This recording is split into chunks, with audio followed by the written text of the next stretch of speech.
Os Illuminatis ou Illuminati da Baviera. Por Orlando Avendano Calderon. Muitos de nós já ouvimos falar dessa ordem misteriosa, mas sempre recebemos perguntas como: quais são os Illuminati? Quais são suas intenções? São eles que realmente controlam o mundo? É inevitável então que, em meio a essa aura de mistério que envolve esta ordem, surjam teorias da conspiração, onde elas passaram a ser responsabilizadas por eventos históricos importantes, como a Revolução Francesa, as guerras mundiais e até os ataques de 11 de setembro. O Illuminatenorden, uma ordem dos Illuminati da Baviera, era uma sociedade secreta fundada na noite de 1º de maio de 1776 na Alemanha, precisamente em uma floresta perto de Ingolstadt, no estado federal de Bayern, pelo professor de Direito Eclesiástico e Filosofia Prática da Universidade de Ingolstadt, Adam Weishaupt, 1748-1830, e 4 de seus alunos. Adam Weishaupt, 1748-1830. Esta ordem foi chamada de 3 maneiras diferentes ao longo de sua história.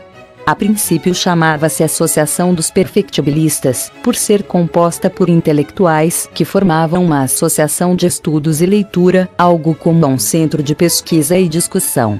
Mas graças à inclusão de um número maior de membros, em sua maioria aristocratas, essa ordem passou a se chamar Associação de Sabedoria Secreta, adotando o sigilo e os graus simbólicos da maçonaria, além de estabelecer novos objetivos. E, finalmente, eles tomaram o nome pelo qual é conhecido hoje, Illuminatenorden. Este nome tem origem no latim Illuminatus, que significa iluminado, isto porque esta ordem foi inspirada nos ideais do movimento intelectual da Ilustração. O próprio Weishaupt afirmou que o propósito da ordem era libertar gradualmente os cristãos de todas as religiões, de todos os preconceitos religiosos, e cultivar e reviver as virtudes da sociedade com o objetivo de alcançar a felicidade universal, completa e rapidamente alcançável, sendo necessária a criação de um Estado em que floresçam a liberdade e a igualdade, um Estado livre dos obstáculos que a hierarquia e a riqueza continuamente colocam em nosso caminho, e com isso o momento não demorará a chegar, em que os homens são livres e felizes. Em 1782, a Ordem dos Illuminati da Baviera já tinha cerca de 600 membros. Entre eles estavam figuras relevantes da época, como o Barão Adolf von Knirsch e o fundador da dinastia Rothschild, o banqueiro Meyer Ansel Rothschild, além dos intelectuais e literatos Herder e Goethe. No final de 1784, os Illuminati da Baviera afirmavam ter mais de 2.000 membros, espalhados por toda a Alemanha. Por sua vez, o Barão von Knirsch, 1752-1796, desempenhou um papel muito importante dentro da ordem, bem como sua expansão. Como ex-maçom, ele promoveu a adoção de ritos típicos da maçonaria. Um fato curioso é que dentro de sua estrutura um novo nome simbólico não cristão teve que ser escolhido, geralmente da antiguidade clássica, para identificá-los. Weishaupt era Spartacus e Knirsch era Pilo. Dessa forma, entre si, eles desconheciam suas verdadeiras identidades ou posição social. Outro fato é que os pontos geográficos também possuíam um sistema de código, já que a cidade de Atenas foi mencionada para se referir à cidade de Munique. No total, foram estabelecidos 13 graus de iniciação, divididos em 3 classes. A primeira classe culminou no grau de Illuminatus menor, a segunda classe no grau de Illuminatus direns, e a terceira e última classe culminou no grau mais alto, o de príncipe. Após a ascensão ao poder do eleitor da Baviera, Carlo Theodor, os Illuminati da Baviera e outras sociedades secretas como a maçonaria, enfrentaram grandes problemas. Tudo começou com a atração interna da ordem por Joseph Schneider, que não viu a saída do Duque Knirsch favoravelmente por causa de um inconveniente com Weishaupt. Schneider enviou uma carta à Grã-Duquesa da Baviera, Maria Isabel Augusta Delssusbach, para revelar as atividades da ordem. Nessa carta, acusações fortes e em grande parte ou imaginárias foram feitas contra a ordem. Isso levou Karl Theodor a promulgar um edito em junho de 1784, proibindo a constituição de qualquer tipo de sociedade não previamente autorizada pelas leis em vigor, enquanto ordenava o fechamento de todas as lojas maçônicas. Nesse sentido, os Illuminati pensaram que essa proibição não se estenderia a eles, mas em março de 1785, um novo edito foi promulgado, desta vez expressamente dirigido à Ordem dos Illuminati da Baviera. Como resultado, a polícia bávara realizou inúmeras batidas, uma delas na casa de Franz Xavier von Schwatke, o braço direito de Weishaupt, onde foram encontrados supostos documentos escritos por sua própria mão, contendo uma defesa de suicídio e ateísmo, bem como um recibo de aborto. Essas supostas provas foram utilizadas de forma maliciosa pela imprensa da época, servindo de base para acusar a ordem de conspirar contra a religião e o Estado. Finalmente, em agosto de 1787, naquela época, Weishaupt estava em Gotha, onde publicaria várias desculpas dos Illuminati, na tentativa de encorajar seus companheiros, mas a repressão feroz de Karl Theodor alcançou a extinção total dos Illuminati. Alguns dizem que marcharam para a América e fundaram uma loja considerada herdeira da Ordem dos Illuminati. Para os teóricos da conspiração, incluindo William Guy Carr, que será discutido mais tarde, os Illuminati estão atrás da chamada Nova Ordem Mundial, que implica um Estado único e global com a mesma moeda e crenças, como o ateísmo. De acordo com esses teóricos da conspiração, a agenda da Ordem dos Illuminati era a seguinte: abolir a monarquia e qualquer outro governo organizado sob o antigo regime. Supressão da propriedade privada e abolição das classes sociais. Abolição do direito à herança. Destruição do conceito de patriotismo e nacionalismo, sendo substituído por um Estado único e global. Proibição de qualquer tipo de religião, estabelecendo um ateísmo oficial.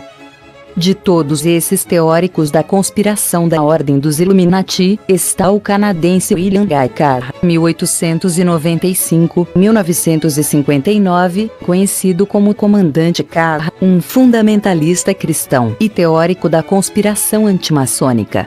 Ele menciona em seu livro Pavus Intergame de 1955 a suposta carta do capitão e maçom Albert Pike ao político Giuseppe Mazzini, datada de 15 de agosto de 1871. Nela, Pike dá a conhecer a Mazzini o plano dos Illuminati para o futuro do mundo. Promoveremos 3 guerras que envolverão o mundo inteiro. A primeira delas permitiria derrubar o poder dos czares na Rússia e transformar aquele país na fortaleza necessária do comunismo ateísta como oposição controlada e antítese da sociedade ocidental. As divergências causadas pelo agentes dos Illuminati entre os impérios britânico e alemão serão usadas para provocar esta guerra, enquanto a luta entre o pangermanismo e o paneslavismo. Um mundo exausto depois da guerra não interferirá no processo de construção da nova Rússia e no estabelecimento do comunismo, que será usado para destruir outros governos e enfraquecer as religiões. A Segunda Guerra Mundial seria desencadeada pelo aproveitamento das diferenças entre a facção ultraconservadora e os sionistas políticos. Os regimes europeus serão apoiados para acabar em ditaduras que se opõem às democracias, nazismo, fascismo, comunismo e socialismo, e provocar uma nova convulsão mundial cujo resultado mais importante será o estabelecimento de um Estado soberano de Israel na Palestina, que havia sido reivindicado desde tempos imemoriais pelas comunidades judaicas. Esta nova guerra deve permitir a consolidação de uma internacional comunista forte o suficiente para se igualar à facção cristã/ocidental. A terceira e última guerra seria desencadeada a partir dos confrontos entre os sionistas políticos e os líderes muçulmanos. Este conflito deve ser orientado de tal forma que o Islã e o sionismo político se destruam e também obriguem outras nações, mais uma vez divididas nesta questão, a entrar na luta até o esgotamento físico, mental, moral e econômico. Libertaremos os nihilistas e ateus e provocaremos um formidável cataclismo social que em todo seu horror mostrará claramente às nações o efeito do ateísmo absoluto, a origem do comportamento selvagem e da confusão mais sangrenta. Então, em todos os lugares, os cidadãos, forçados a se defender contra a minoria mundial de revolucionários, exterminarão aqueles destruidores da civilização, e a multidão, desiludidos com o cristianismo, cujos espíritos deístas ficarão a partir daquele momento sem rumo e ansiosos por um ideal, mas sem saber onde adorar, receberam a verdadeira luz através da manifestação universal da pura doutrina de Lúcifer, desenhada finalmente à vista do público. Esta manifestação resultará do movimento reacionário geral que se seguirá à destruição do cristianismo e do ateísmo, ambos conquistados e exterminados ao mesmo tempo. Os símbolos da Ordem dos Illuminati da Baviera. Como qualquer ordem secreta, os Illuminati da Baviera tinham seu próprio simbolismo, dando-lhe um significado e uma interpretação que só eram conhecidos entre seus membros. O primeiro símbolo que a ordem possuía era uma coruja de Atenas, a deusa grega da sabedoria, das artes e técnicas de guerra e protetora da cidade de Atenas. Disse que a própria Atenas tinha olhos de coruja como sinal de sabedoria e discernimento. Outro símbolo popularmente relacionado à ordem é a pirâmide egípcia coroada pelo olho da providência, o olho que tudo vê. Pois as representações do olho da providência, como a da igreja de San Juan Bautista na Alsácia, parecem estar relacionadas à fundação da Ordem dos Illuminati da Baviera, além do fato de que a influência maçônica e seu gosto pela geometria sagrada poderiam fornecer outra relação interessante. Este símbolo é reconhecido pela cultura popular há muitos anos, graças aos teóricos da conspiração, como o símbolo dos Illuminati, a suposta ordem secreta que controla a vida e o destino dos seres humanos por meio de suas conexões políticas, econômicas e culturais. No entanto, a origem deste símbolo, bem como seu significado, remonta muito mais longe no tempo. O pesquisador David Percival levantou uma história detalhada das origens desse símbolo, que passou por importantes mudanças em seu significado. Por exemplo, no hinduísmo o deus Shiva tem 3 olhos, o terceiro no meio da testa, referindo-se ao conhecimento ilimitado, estando também ligado à sabedoria divina, que destrói o mal e a ignorância, pois destruiria tudo para ver quando abre. Já para o budismo, Buda é o olho do mundo, sendo apresentado como um ser que olha para frente com um olho dourado no centro da testa, símbolo do despertar final. O Egito tem o olho de Horus, e dizia-se que o olho esquerdo de Horus é a lua e o direito é o sol. De acordo com uma interpretação mais moderna, o olho de Horus seria uma espécie de mapa do córtex cerebral, com o tálamo e glândulas pineal e pituitária representadas pelas bordas, sobrancelhas e cílios. No judaísmo e em outras religiões do Oriente Médio, o olho que tudo vê aparece na forma de um símbolo chamado Ansa, Kansa ou Amesh, também conhecido como a mão de Fátima no Islã. É usado como proteção contra o mal olhado. Suas origens remontam à Mesopotâmia, onde a mão de Ishtar era um poderoso sinal de proteção divina. Além disso, para o cristianismo o olho que tudo vê é o olho da providência, e tem sua origem no século XVI. O olho está localizado dentro de um triângulo, representando a onipresença da Santíssima Trindade, bem como a onipresença divina e sua vigilância constante sobre sua criação.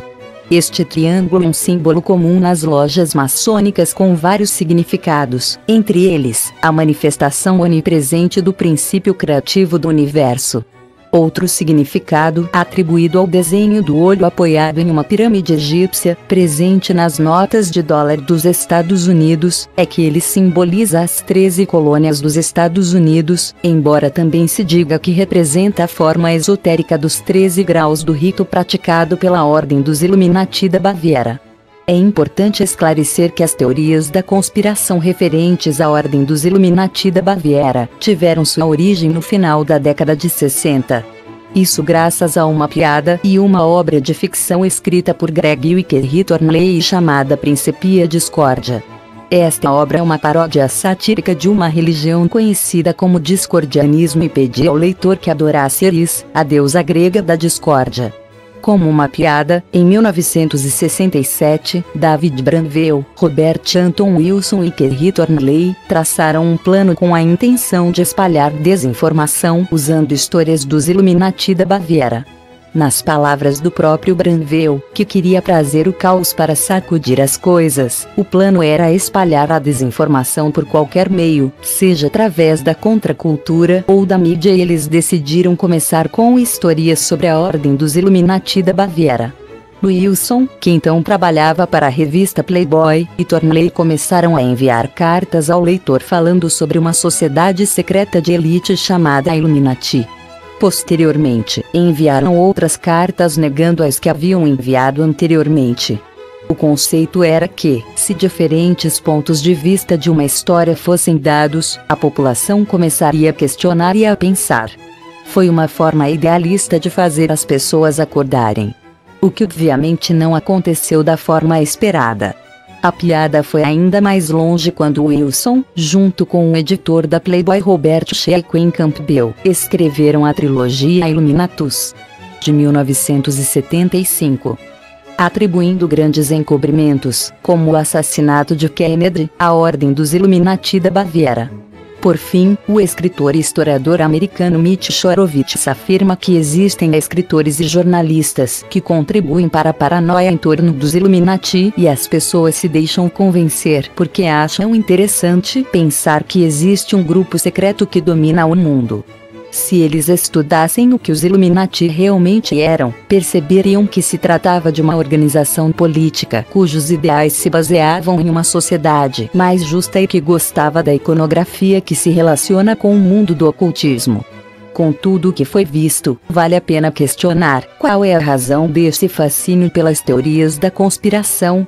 Para responder a essa grande preocupação, o autor Jesse Walker, escritor do livro Os Estados Unidos da Paranoia, afirma que as teorias da conspiração são uma parte intrínseca da psique humana.